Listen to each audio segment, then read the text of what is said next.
Bienvenue à l'émission The Root of All Real Estate.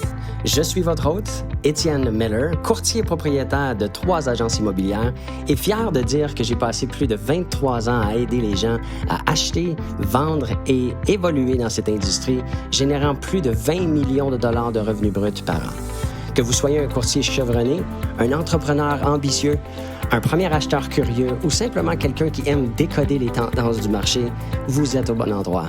C'est parti! Vous écoutez The Root of All Real Estate avec Gisèle Ouédé. On peut commencer avec juste, ça fait combien d'années que vous êtes courtier? Pourquoi vous êtes devenu courtier immobilier? C'est quoi si vous faisiez quelque chose d'autre avant? C'est plus pour apprendre à connaître la personne. En fait, je suis arrivée ici en 1985. J'arrive du Liban. OK. Et ma famille était ici. Mon frère travaillait pour Rimax du quartier à Outremont, OK. sur la rue Bernard. Mhm. Et un jour, il m'a dit, Gisèle, il dit, t'es bonne dans la vente, alors pourquoi tu viendrais pas travailler avec moi? Fait que j'ai décidé d'aller. J'ai rencontré Serge Brousseau et j'ai travaillé dans son bureau pendant 2-3 années. Je pense que c'était 2 ans. Je vous parle je pense que j'ai commencé dans les années 90, 95 à peu près. OK. Fait que Ça fait quand même un beaucoup petit bout. d'expérience. Oui. Pleine licence. Oui. Est-ce qu'il y a des expériences de vie avant qui vous ont aidé ou en tant que courtier? En tant que courtier, non, mais j'ai toujours travaillé dans la vente. OK. Soit en détail, soit dans les magasins, soit...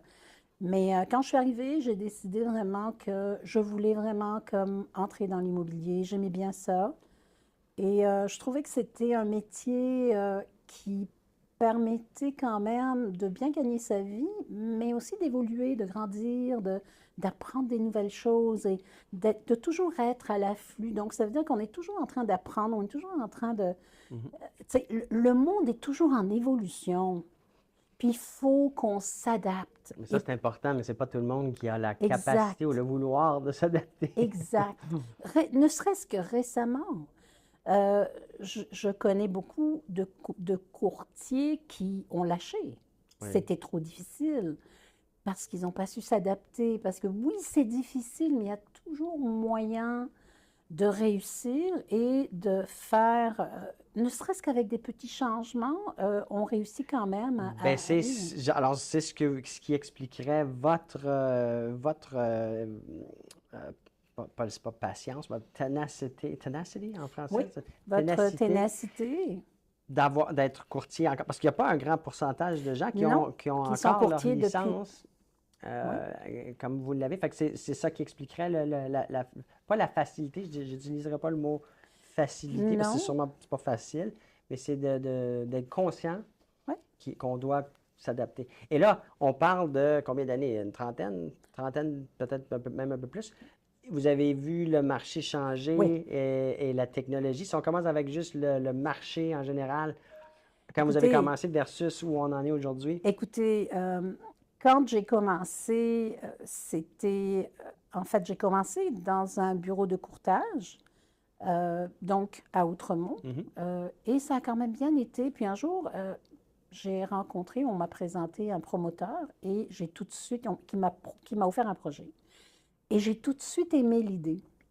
Alors, j'ai décidé de travailler pour ce promoteur-là, Patrick Varin, qui m'a fait commencer. En fait, il m'a donné ma chance, je dois dire, ce monsieur-là, parce que, je veux dire, moi, je voulais avoir quand même une qualité de vie. Pour avoir une qualité de vie, c'est-à-dire juste l'idée, puis dans ce temps-là, on s'entend, il fallait cogner aux portes, il fallait aller chez les gens, et c'était pas très le fun des fois. Là. Non, moi, même moi, il y a 23 ans, là, sans Internet, sans réseaux sociaux, sans fax. Oui. Il fallait qu'on attende dans notre voiture, faire les papiers, aller au bureau de l'autre courtier, faire les photocopies Tout à fait. Oui, c'est pas évident. Je me rappelle me coucher à minuit, 1 heure à cause de négociations. Ouais. Absolument. Et donc, quand j'ai rencontré M. Varin puis que j'ai été me présenter à son bureau, il avait un projet. C'était le projet Cité Paul Sauvé à Laval, sur vraiment sur la rue Beaubien et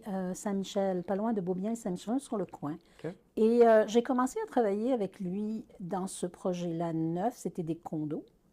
Je m'en souviendrai toujours, ça a été assez spécial. Les 2, 3 premiers mois, je veux dire, c'était quand même assez au ralenti. Puis d'un seul coup, ça a été le free-for-all. Mais pourquoi? Le marché? Le marché. OK. Le marché, les gens venaient. Je mens pas, à toutes les semaines, on avait des augmentations de prix parce qu'on les vendait trop vite. Puis dans le neuf, quand on vend trop vite, c'est pas toujours très bon. Pourquoi? Parce qu'il y a plusieurs étapes dans le neuf. La première étape, c'est quand on fait la mise en marché, les prix sont les plus bas pour attirer le monde le plus souvent et que les gens viennent acheter. Le plus Il faut- rapidement oui, possible. Ouais. pour qu'on atteigne un certain pourcentage pour commencer la construction. Puis après ça, ben, on a des zones différentes. Donc là, on augmente les prix, puis on augmente les prix. Mais à un certain moment donné, quand on les vend trop vite, ben, on manque un peu des revenus, on manque un peu de vendre au bon prix, mais c'est aussi qu'il faut les livrer. Fait que Ouais. c'est ça qui arrive. Et c'est souvent pour ça qu'il y a eu des retards, parce qu'on les a vendus trop vite. Dans la construction, OK. il y a comme des échéanciers, il y a des choses qui se font. Parce que là, on parle Du de neuf. financement aussi. Ouais. Il y a Ben, en fait, des objectifs à atteindre absolument. avant d'arriver au Ben, déboursé. oui, parce que chaque promoteur est différent. Là, je ne parle pas Ouais, d'un ouais. promoteur en particulier, mais il y a des promoteurs qui sont eux-mêmes les constructeurs, qui construisent eux-mêmes. Puis il y a des promoteurs qui vont engager des constructeurs, des compagnies de construction. Il y a des promoteurs qui vont eux-mêmes investir et mettre tout l'argent dans le projet. Puis il y en a qui vont avoir des investisseurs. Des partenaires, des Des investisseurs. partenaires, donc c'est différent, mais c'est intéressant parce que ça permet de voir aussi que, je veux dire, comment ça fonctionne et pourquoi, où est-ce qu'on est rendu. Et donc, c'est intéressant. Moi, j'ai toujours aimé Fait que ça, c'était votre première expérience avec la nouvelle construction. Fait que ça a été positif. Tout à fait, parce que je suis restée là et après ça, j'ai été de projet à projet, puis j'ai fait plusieurs projets. Et aujourd'hui, je suis à Laval et je suis dans le projet qui s'appelle le Market. OK. C'est un projet qui est juste en arrière du marché 440 à Laval. OK. Et c'est un magnifique projet, super beau. On est à la fin du projet, donc ça veut dire plus de construction, plus de poussière. Il me reste à peu près une trentaine de condos à vendre. Et les prix sont quand même assez intéressants, entre 450 000 taxes et parking inclus pour une chambre à coucher. Puis ça va, si j'en ai à 500 000, j'en ai à 550 000, j'en ai pour des 2 chambres, j'ai des Et le unités marché intéressantes. de nouvelle construction, là, si on parle de Laval, Montréal, peut-être plus Laval, là, si on parle de ce projet-là en question, il y a il y a beaucoup d'inventaires. Écoutez, il me reste 30 condos à vendre et il n'y a pas d'autres constructeurs de condos neufs. Des Présentement. nouveaux chantiers de construction. Donc, tout ce qui se bâtit en ce moment, à part 2 projets. Vous avez 2 projets qui sont en même temps que nous, et c'est le Viva et le Marquise. Plus, vous avez le Market. Et le Market, c'est qu'on livre cette année. C'est fini, on n'en a plus après. Les autres, ben, c'est l'année prochaine, par exemple, pour d'autres. OK. Mais c'est qu'il n'y a pas d'autres condos neufs en construction à Laval en ce moment. Présentement. Ça se peut qu'il y en ait, on espère, mais tout ce qui est en construction en ce moment à Laval, c'est pour la location. Si on retourne, parce que je parlais tantôt, on a parlé du marché, on a parlé de votre expérience au cours des multiples années, là, de voir l'évolution côté du marché immobilier. Là, Tout à fait. Du côté de la technologie, est-ce que vous avez commencé à parler tantôt de porte-à-porte et tout, dans les débuts, il n'y avait pas vraiment autre façon d'aller chercher Ben, de c'était la les business? références, c'était les appels qu'il fallait. Ce qu'encore beaucoup font. Mais est-ce que la venue des outils comme avant Matrix, c'était Edgar, je ne sais pas si vous vous Oui, rappelez. bien sûr. Fait que ça, pendant les nouvelles constructions, vous étiez toujours courtier avec une agence? J'étais courtier avec une agence, mais quand on travaille avec un courtier, on n'a pas besoin de remplir des contrats Non, avec l'OACQ. l'OSCQ. Ce qu'on fait, c'est qu'on a des contrats préliminaires avec des annexes et tout. Donc, j'ai jamais utilisé après, quand j'ai commencé à travailler. Oui. Donc, ces outils-là, c'est le promoteur qui les met à ma disposition. Ah, OK. C'est des CRM, les gens s'inscrivent, ils vont sur les sites Internet, puis s'inscrivent. C'est vraiment différent. C'est pas du tout la même façon. À tous les jours, moi, j'ai des gens qui vont avoir vu notre annonce, soit parce qu'on envoie des infolettres, soit parce que ils ont été sur le site Internet, soit parce qu'ils ont vu des pancartes, ils ont été donc voir c'est quoi. Puis donc là, ils s'inscrivent, on les appelle, et si jamais on voit que ça fonctionne, on prend un rendez-vous, puis là, à ce moment-là, on se rencontre. Et ça me fait penser aussi, il y a dû avoir des changements du côté de la nouvelle construction aussi au cours des années. Oui. C'est quoi qui est différent là aujourd'hui? C'est-tu plus facile, plus compliqué, plus C'est, d'options, moins d'options? ben en fait, c'est plus facile. Là, je parle du, peut-être je devrais clarifier ce que je veux dire. Oui, Le oui. processus d'achat d'une nouvelle construction versus ce que c'était. Quand j'ai commencé, on s'entend que, je veux dire, les gens venaient, ils regardaient, on avait des plans, on avait un condo modèle, ils vérifiaient. Puis là, on signait des documents, mais c'était comme 3 pages, 4 pages. Je vous parle d'il y a 25 ans, Oui. là. Je veux dire, c'est sûr qu'il y a des annexes et tout, mais je veux dire, c'était pas comme aujourd'hui. Aujourd'hui, il y a beaucoup plus d'annexes, beaucoup plus de clauses, Puis beaucoup ça, plus de de... votre opinion, ça vient aider ou nuire? Ça vient Ce que ça protéger? Parce vient que faire, l'intention, oui, c'est de protéger le public, non? oui, c'est ça. Je vais vous dire, c'est que les gens ne lisent pas les contrats. Et moi, en tant que directeur de vente d'un projet, mon rôle, c'est de m'assurer, quand je m'assois avec le client, de, premièrement, envoyer le contrat pour qu'il le lise avant la rencontre, parce que c'est 47 pages un contrat. 47. Quand on parle de 47 pages, c'est parce qu'il n'y a pas juste le contrat préliminaire. Vous avez le contrat préliminaire, après ça, vous avez l'annexe qui parle des conditions. Donc, les approbations hypothécaires doivent être reçues.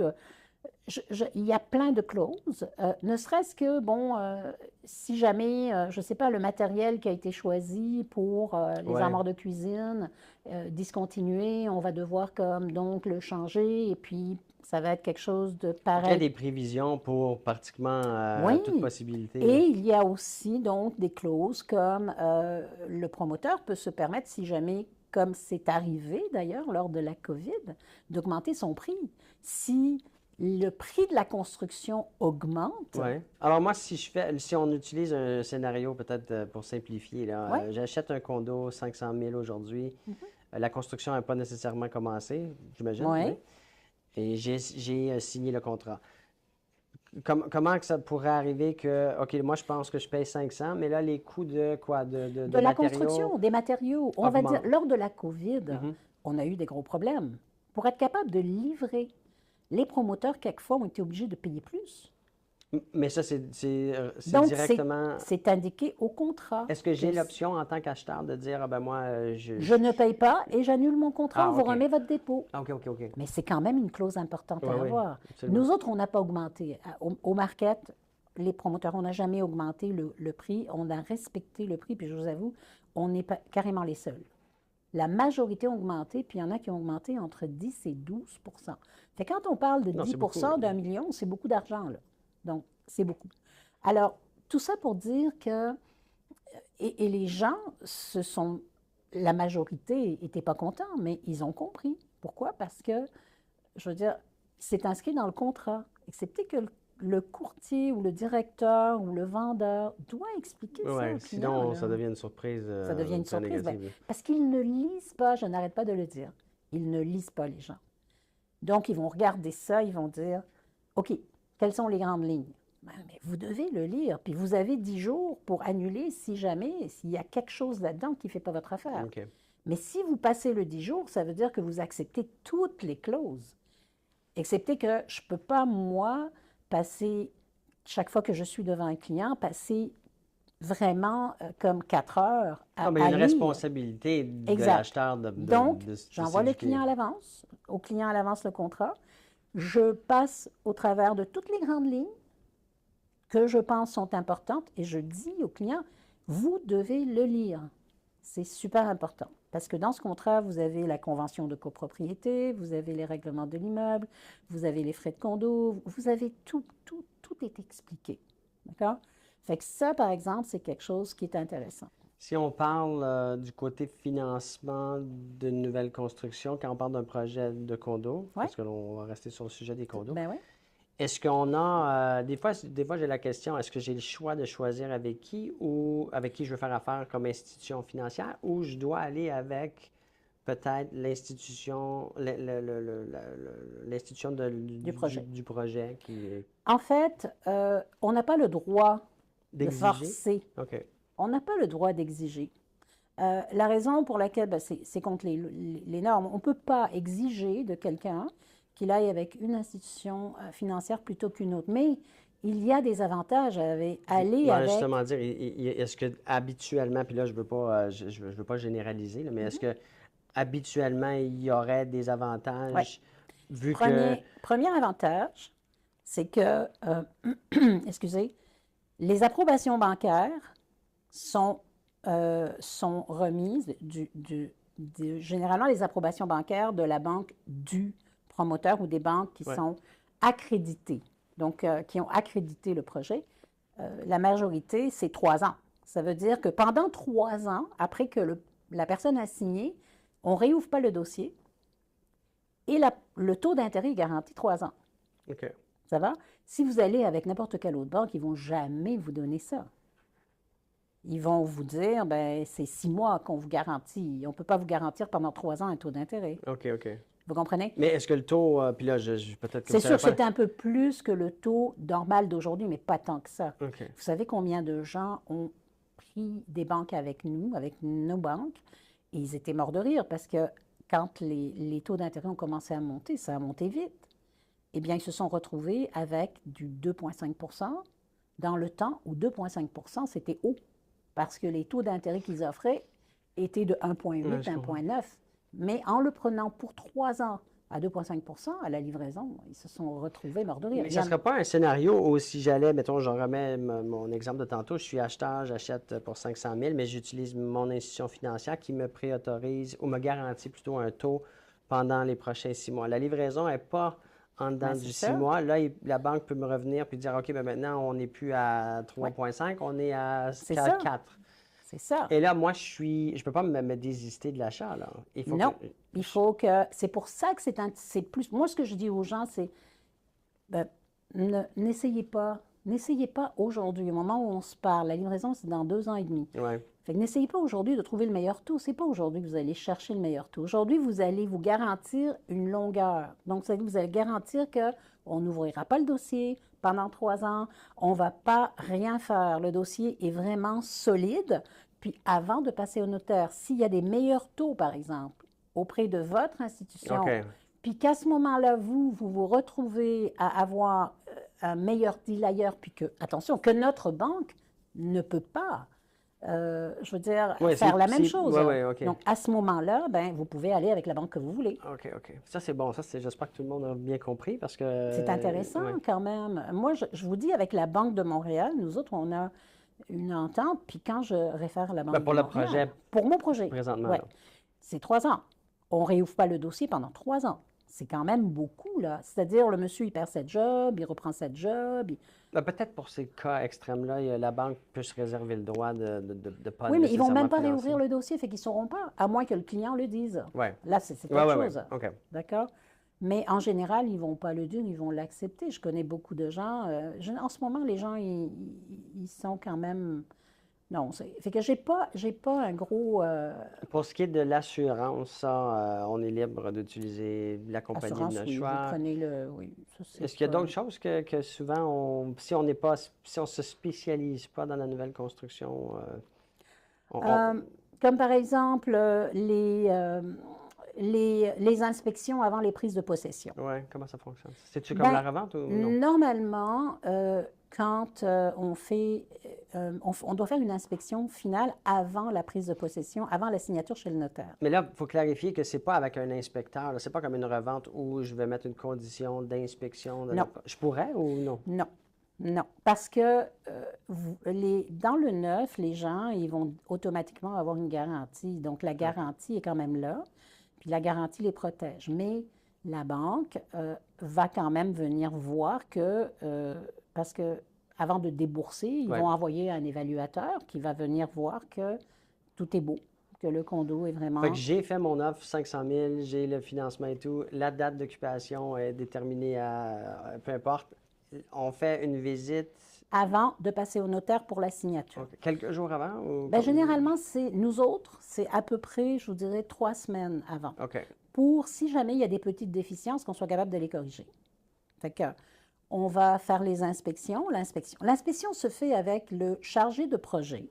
OK. Mais le client, s'il veut, il peut faire venir un inspecteur de son choix et le payer durant l'inspection. Mais c'est pas une condition. C'est pas une condition, c'est lui qui décide. Mais c'est pour s'informer de si tout est Tu sais, conforme. moi, je me dis, si la personne est vraiment craintive puis veut s'assurer que son condo, sa maison est vraiment bien construite, quoique quand les murs sont fermés, il n'y a pas grand-chose. C'est une inspection visuelle, il faut clarifier. Et c'est ça que je dis aux gens. Si vous voulez puis vous vous sentez plus à l'aise de le faire, faites-le, mais dites-vous justement que c'est une inspection visuelle et vous pouvez le faire, vous, avec le chargé de projet. Mais si vous préférez, il n'y a aucun problème. On va l'accepter, mais ce n'est pas exigé. Non, OK. OK?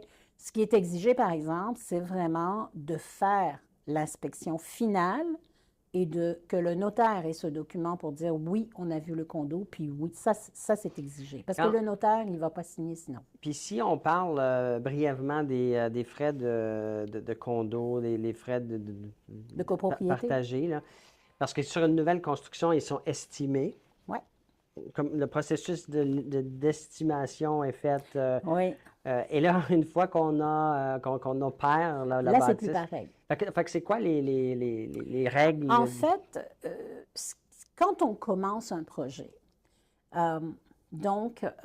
comment ça se passe? On parle de temps du pied carré pour les frais de condo. Ouais. C'est en moyenne. Les frais de condo, là, juste peut-être pour ceux qui ne connaissent pas, là, c'est quoi? Ben, ça l'incorpore quoi? Ça incorpore toutes les dépenses de l'immeuble, communes, qui sont pas des dépenses de l'appartement. Donc, ça veut dire l'électricité dans les espaces communs, le chauffage dans les espaces communs, dans le sous-sol, l'ascenseur, le service d'ascenseur. Déneigement. Tout ça, la piscine, le gym, le spa, le sauna, tout ce qu'il y a à voir. Les assurances des aires communes. Tout. Ouais.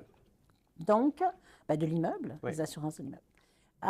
Même le nettoyage des vitres. Fait que ça, c'est tout estimé. Alors, en premier lieu. En premier lieu, c'est estimé. Mais comme on a d'autres immeubles, fait qu'on se base sur les frais que ça coûte. Fait que, c'est sûr que quand... Mais ça, si on fait l'achat ou on achète une unité d'une